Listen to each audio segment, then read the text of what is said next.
Welcome back, Filmaholics. My name is God Kendrick, and in this channel you find anything and everything filmmaking. So if you guys want more of that, consider subscribing. But until then, let's get on with the rest of the video. Okay, in today's climate of video and content creation, there are billions of videos being uploaded every day, whether it's TikTok, Instagram, or YouTube.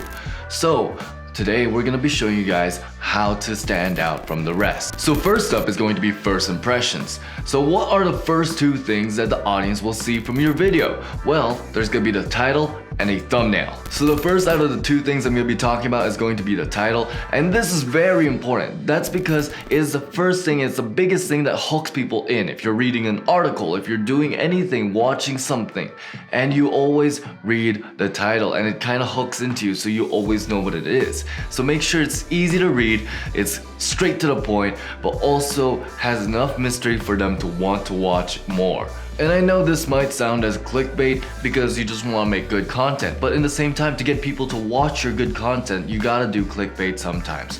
What I mean by this is using a lot of keywords like how-tos, easy way to, or other ways to do something like that if you're doing something more educational. Now, if you're doing something like a prank or a vlog, you gotta really hook them in with something like a landmark or where you're at or something that's involved that will get people to be just like, oh, I gotta see that. Now the second thing is going to be thumbnail, and that's mainly for YouTube and not really for TikTok because they have an animated thumbnail, and then there's also Instagram Reels where they don't really have a thumbnail, but YouTube still consistently uses a thumbnail.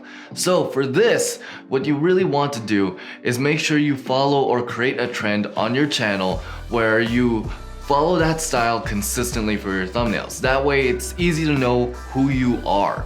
If they ever want to go back or if they ever see a video that's on their recommended, they know that's you.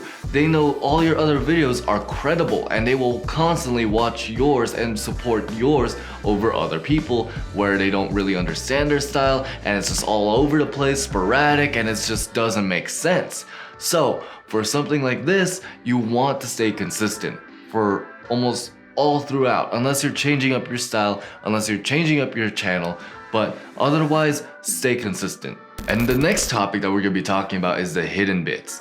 What I mean by this is these two topics again: description and the hashtags. And now on to description. What you want to write in your big body in the beginning of every description is going to be everything you can about the video. And I know that means it's kind of spoilers, but a lot of people don't really read that anyway. But the fact that you did this makes it easier to search because Google and YouTube are the biggest search engines in the planet. So make sure you write as much as you can, and then people will end up in your videos sooner. Now you also want to take up a lot of features of the description. For example, the timestamps and the hashtags. So timestamps, all you have to do is write a timestamp on your video and then put a dash and then whatever topic you want to put there. It makes it easy to navigate your videos. People love that, and it'll be straight to the point, and you'll get more watch time for it if you really think about it. Yes, people are skipping parts, but they will watch that area that they need more. Now for hashtags. Hashtags work in the hashtag area in the bottom after the description, but they also work in the description itself. It really is weird. I don't understand why they do this, but you can only do 13 different hashtags before they just like, nope, we're not doing it. So make sure it's only 13 of the biggest search things that you can put down there. And now to delve more deeply into hashtags. Yes, you can put in the description, but you can also put in the hashtag bar in the bottom like I mentioned before. And in this you have 500 characters. So it's kind of hard to fill up that space, so you want to use an SEO. In this you could search any topic or any string of words and it will create a lot of different lists of hashtags, and then you can put them into your video. And this will cause a lot of influx of people who will also search many of those things, and including your title, into your video. So we've talked about first impressions and then the hidden bits, and now we're on to video itself. For this, I'm going to be doing 3 different topics. The first one's going to be niche, the next one's going to be tone, and then the next one is going to be style. So for niche, I'm pretty sure you've seen many videos about picking a niche, how important it is, and honestly, all of that stuff is true. It is very true, but in the same time, in the beginning of all channels, you don't really know what you want. So yes, you can experiment a very tiny bit and try and find out what you like most and how you want to create it most. So you gotta find a niche to then neaten up and just clean up your channel and make it like cohesive, just make it look like it's a normal channel, not just, oh, I'm reviewing chicken today, oh, the next day, I'm gonna be doing a gaming video. Yeah, some people could do that, but they already made a following. So what you want to do is niche up, create one following, and then you can branch out a lot more. And on to tone. So tone is the kind of feel and the energy that you really kind of give to the audience. So what you want to do is find your strongest character trait, what gets other people outside in the outside world of YouTube to really enjoy you.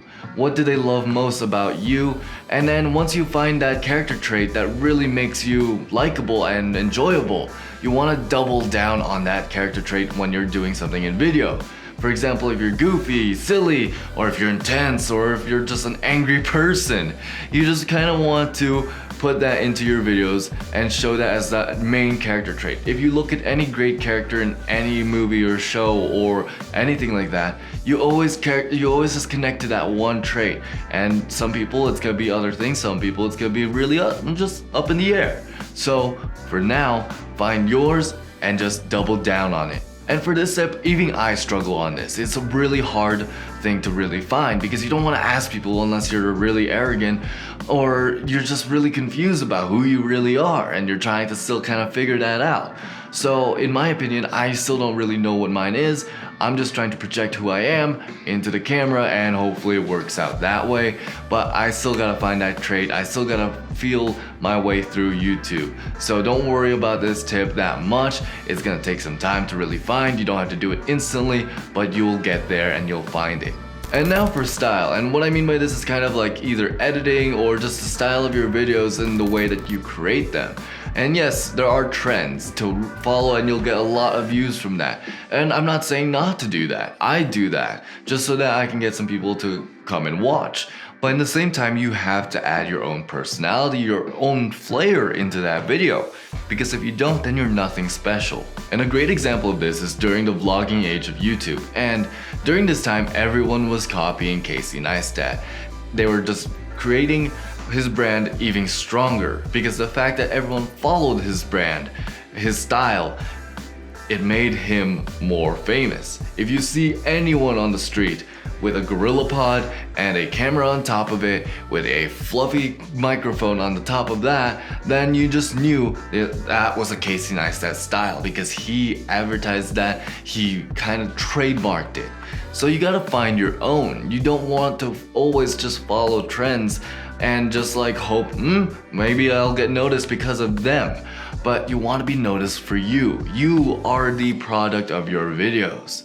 So make yourself known and add your own flair. So I know that was a lot of information put in a tiny little bit of time. So to simplify, keywords for your description and your titles, and then also use the description feature of timestamps, and then also a consistent cohesive thumbnail. Also, you want to choose a niche, tone, and a style for your channel. And if you guys have any more questions, comment them down below. I can make another video of it or respond immediately. Also, if you guys want to check out the gear I used to make this video, go ahead and check the description down below. There's gonna be no extra cost to you guys, but it will help out the channel. So help us out there. And also, if you guys want to check out other playlists of other tips I have for filmmaking or making your channel, go ahead and check this playlist right up here. Don't forget to like and subscribe, and dream on.